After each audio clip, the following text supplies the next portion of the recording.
மயிலாடுதுறை மாவட்டம் சீர்காழி அருகே தற்கொலை செய்து கொண்டதாக கூறப்படும் பெண்ணின் மரணத்தில் சந்தேகம் இருப்பதாக கூறி உறவினர்கள் சாலை மறியலில் ஈடுபட்டனர். சீர்காழி அடுத்த அகர எளத்தூர் கிராமத்தைச் சேர்ந்தவர் பிரபு. கேரளாவில் லாரி ஓட்டுநராக பணிபுரிந்து வரும் இவருக்கு சுகன்யா என்பவருடன் திருமணமான நிலையில் 3 பெண் குழந்தைகள் உள்ளனர். இந்நிலையில் தம்பதிக்கிடையே அடிக்கடி தகராறு ஏற்பட்டதாக கூறப்படுகிறது. இதில் சுகன்யா திடீரென தூக்கிட்டு தற்கொலை செய்து கொண்டதாக கூறப்பட்டது உறவினர்களை அதிர்ச்சிக்குள்ளாக்கி இருக்கிறது.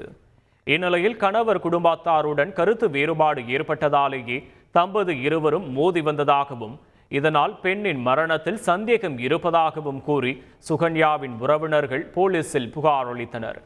தொடர்ந்து சுகன்யாவின் கணவன் மற்றும் அவரின் குடும்பத்தாரை கைது செய்ய கோரி சீர்காழி அரசு மருத்துவமனை எதிரே உறவினர்கள் சாலை மறியலில் ஈடுபட்டது பரபரப்பை ஏற்படுத்தியது. தகவலின் அடிப்படையில் சம்பவ இடத்திற்கு விரைந்த போலீசார் உரிய நடவடிக்கை எடுப்பதாக உறுதியளித்த நிலையில் போராட்டத்தை கைவிட்டு அனைவரும் கலைந்து சென்றனர்.